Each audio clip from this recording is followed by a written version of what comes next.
અમદાવાદમાં ભારત સરકારના પુરાતત્વ વિભાગ દ્વારા રાષ્ટ્રીય મહત્વના સ્મારક તરીકે ઇમારત જાહેર કરવામાં બાવા લવલવી મસ્જિદને અમદાવાદ મ્યુનિસિપલ કોર્પોરેશન દ્વારા નોટિસ પાઠવવામાં આવી છે. એક બાજુ કોર્પોરેશન હેરિટેજ વીક ઉજવી રહ્યું છે ત્યારે અને બીજી બાજુ આવો સ્મારકને નોટિસ આપવામાં આવી રહી છે, જેનો વિરોધ કરવા માટે આજે અમદાવાદ મ્યુનિસિપલ કોર્પોરેશન, કોંગ્રેસ અને સ્થાનિક લોકો દ્વારા વિરોધ પ્રદર્શન કરવામાં આવ્યું હતું. લોકોએ રાવણરાજમાં ઇમારતો સુરક્ષિત ન હોવાના બેનરો લઈને સરકાર વિરોધી સૂત્રોચ્ચારો કર્યા હતા અને આ અંગે કમિશનરને આવેદનપત્ર પણ આપ્યું હતું. શાંતિ અત્યારે છે ગુજરાતમાં, અમદાવાદમાં આ કાંકરી ચાળો કરનાર જે પણ અધિકારી છે એની સામે પણ પગલાં લેવા જોઈએ. તેમણે એ પણ ખાતરી આપી છે કે તપાસ કરીને જવાબદાર જે કોઈ હોય એની સામે પગલાં લેવાની ખાતરી આપી છે.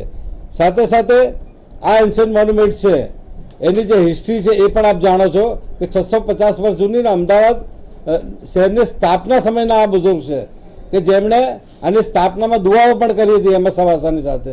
એટલે આવા પાયાના બુઝુર્ગો જ્યાં હોય, જ્યાં આટલું વર્ષ જૂની મસ્જિદ હોય, હાઈકોર્ટનો પણ હુકમ છે કે કોઈ પણ એન્શિયન્ટ મોન્યુમેન્ટ એને ખસેડી શકાય નહીં. એટલે આ બાબતે મ્યુનિસિપલ કમિશનરશ્રીએ આજે અમારી જે માંગણી છે એ ગ્રાહ્ય રાખી છે. જ્યારે બીજી બાજુ આ મસ્જિદના ટ્રસ્ટી સાથે વાત કરતા તેમણે આ મુદ્દાને કંઈક અલગ જ વાત કરી હતી અને આ વિરોધમાં પોતે સામેલ ન હોવાનું જણાવ્યું હતું. ના, એમાં એવું છે કે એ લોકો જે રિવરફ્રન્ટનું જે મસ્જિદ પાછળનું જે રોડનો રસ્તો છે ને ત્યાંની જમીન માંગતા હતા, પણ આ લોકો શું બધા રાજકીય લોકો રાજકારણી બધું એ ચકાવી નાખ્યું કે ભાઈ આ મસ્જિદ તોડે છે, મસ્જિદ તોડે છે. એ ઘણી બધી પબ્લિકને ભેગી કરીને લાયા લોકો.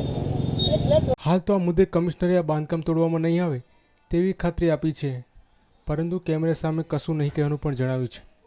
મ્યુનિસિપલ કમિશનર ગુરુપ્રસાદ મહાપાત્રા આ લોકવિરોધ બચવા માટે અને પત્રકારોને જવાબ આપવાથી બચવા માટે પોતાની ઓફિસની બહાર મોટી સંખ્યામાં સુરક્ષા જવાનો ઊભા રાખી દીધા હતા અને આ જવાનોએ પણ પત્રકારોને અંદર જતા રોકવા પૂરા પ્રયત્નો કર્યા હતા. આ વિરોધાભાસી વિરોધમાં સત્ય શું છે એ તો આવનારો સમય જ બતાવશે. કેમેરામેન મીત ભટ્ટ સાથે મેહર દુધરેજિયા, ન્યૂઝ ઓનલાઈન, અમદાવાદ.